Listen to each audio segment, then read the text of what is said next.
Just ringing up Christopher Browell.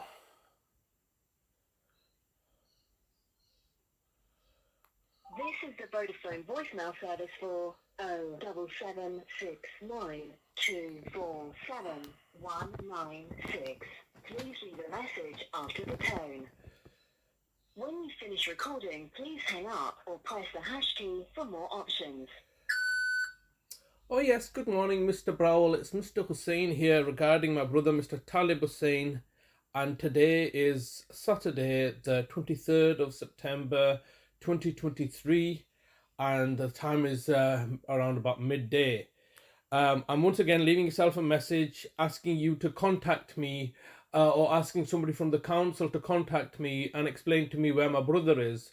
Now that it's 47 days later that you've kidnapped him, as you are fully aware that I'm also sending you, Vicina Brown. I can't get Nadia Khan's email address, but obviously the matter will be escalated to Nadia Khan and also the Health and Wellbeing Director of Bradford Council. The same message under what legal, and the city solicitor or the legal department or the solicitor Graham Kenner, who's already been involved in my mum's case and facilitated her murder. The simple question is, under what legal framework have you taken my brother? All right, that's a simple and straightforward question. You can tell me, Mr. Hussain, it's been necessary for us to take your brother under these circumstances, because then after you've explained to me under what legal framework you've taken my brother from his care home that I am caring for him ever since his discharge into my care. The next question is that how are you able to register him and give him any medical treatment without his consent? Because then obviously we're back to the same question that I had raised with you previously. My brother has authorized me to legally act on his behalf regarding his health and welfare by signing over his lasting power of attorney for health and welfare to me in 2019, when amongst signing over his lasting power of attorney for property and finances. Now, obviously, the property and finances lasting power of attorney was irksome to yourself, so was not in your best interest because it would have undermined your criminal conviction against me. So, as in the case of my mother, you got involved. You got the very same contenders as you did last time. District Judge Beckley, who was involved in my mum's case. You got him involved again. You got Dr. Todd involved, who was your preferred assessor for mental capacity in my mother's case, whom you had got in my brother's case. Also, you could remove the lasting power of attorneys and put yourself as the deputies for property and finances. But I note that you were never the deputies for health and welfare. My previous freedom of information request leads me to believe that you've never been deputies for property and finance. Sorry, deputies for health and welfare. I don't think the council has ever chosen to be deputies for property for health and welfare, but you're quite happy to be deputies for property and finances because you believe that you're in the best position to take care of the money because that serves your agenda and narrative and control and everything else. But as you can appreciate, I will need to know now how you are even in a position to touch my brother. Never mind medicating him, giving him injections, or doing anything you want with him without the legal framework of either a lasting power of attorney for health and welfare or a deputyship order for health and welfare. How have you done this? So first question is, under what legal framework, how have you legally abducted my brother from my care? You just simply telling the police to come down and arrest me, then using PACE or whatever kind of contrivance, abuse of power to search the property, take my brother's passports, abduct my brother, call an ambulance at a time when the ambulance are suffering, with the delays, to now put him in front of a GP practice when GPs are struggling, and now put him in front of to the hospital when the doctors are all on strike. You've done this as a local authority, and have you not learned your lesson yet when you previously murdered my mother? And this is an exact repetition of what you did previously. And have you not learned your lesson after murdering my brother Nazim in 2014 or murdering my father in 2009? You just simply don't learn your lesson because you are not incentivized or ever threaten to learn a lesson. You want to teach me lessons. You want to teach me that you're neo-colonialist powers, that you're totalitarian dictatorships. You want to teach me lessons, but you're not willing to learn lessons yourself regarding saving people's lives, regarding doing your jobs properly. Now, we're in a situation today. Today is another lovely day today that I ideally should be with my brother. My brother should be at home. I should be taking care of him. I should be taking him out as part of his care package, a part of his meeting his assessed needs. I had to buy a vehicle myself in order to meet those assessed needs that you had been failing to do. Put a package of care in place. I mean, he was in your care from the 3rd of August 2018 to the 14th of December 2018, and you had failed to put any care package in place. You had failed to carry out a mental capacity assessment. You had failed to secure his accommodation. These things you have deliberately been neglectful and negligent on, and as a consequence, we're now suffering, not being paid anything for several years. The house has become deteriorated simply because of your collusion and conspiring with the housing association in order to ensure that we're made homeless once again. These are things that you, the council, are doing in the background. You're not getting away with anything. You know, I'm on to you. The evidence is 15 seconds recording time remaining. The evidence is stacking up against you of all the criminality that you're doing, and all you can do is just play off the same playbook of persecuting and hounding me. I urge the local authority to get in touch with me regarding my brother, so I know where he is, so I can see him and know that he's still safe, because you cannot care for him. You don't have the ability to care for him. Sorry, your recording time has expired. To leave your message, press 1. To review message sent. Thank you for calling.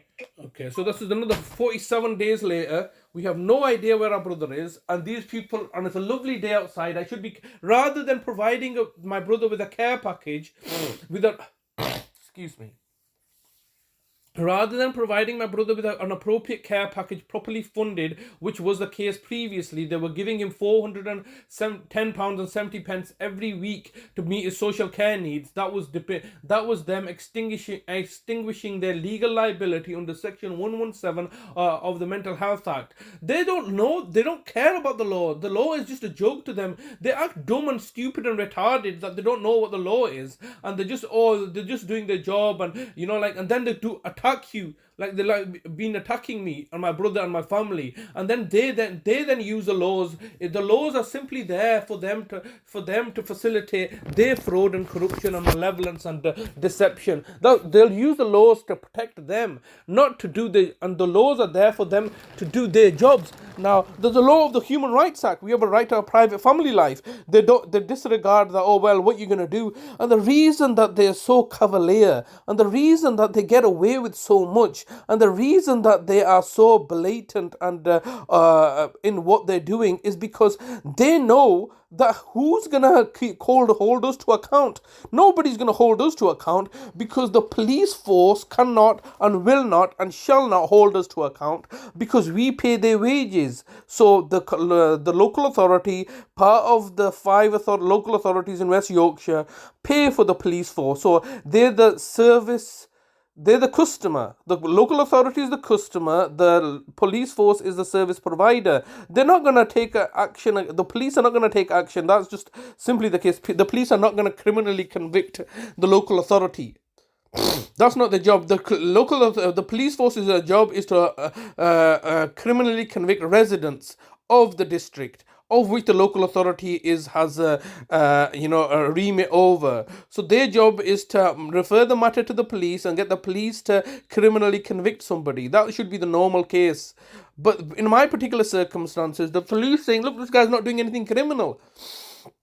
So then they have to do buy off the judges, they have to buy off the courts, and in order to abuse their position, because lo and behold, they will never ever admit to their own failures. So the circumstances I faced previously is that they bought off the judge, the Crown Court judge. They bought not just one judge, they had to buy several judges off and the courts and tribunals off in order to send me to prison. And now these are the natural consequences, because I've come back out. I'm an innocent person. and as a result of going to prison and coming out there and them stealing all my money, £500,000 worth of trust fund money, now they're desperately trying to, run around trying to frame me for something that I didn't do, and torturing and persecuting my brother Talib, and making sure that they look good, they always remain benevolent, and they can achieve anything. And the reason that they can achieve anything, they can even say that black is white and white is black, because the fact that the judges are in their pocket. There is no such thing as justice. There's no such thing as truth to these people. They're just lies and deception and corruption and deception. And they'll, as long as they look good, as long as they can go around telling the whole world that they're in a city of culture where humble public servants doing a job properly, when the reality is that they're murdering, killing, and exploiting vulnerable people through safeguarding adult board, which they run and operate, and they murder people. And once they've murdered somebody, the person is buried in their graveyard, and nobody's any the wiser. And the situation just continues. And this is the situation that I've been facing for such a long time. They alienate everybody around me, make me sound like a lunatic, that I'm coming out with some conspiracy theories, when the reality is that if what I'm saying is true, that there is a adult safeguarding board, a spearheading murdering people, why would they not? Because it's incentivized, it's saving the public money, isn't it? It's saving the ratepayers' money, saving the NHS money. So why would they not do it? It's this misconception that everybody has that, oh no, the state will not murder us.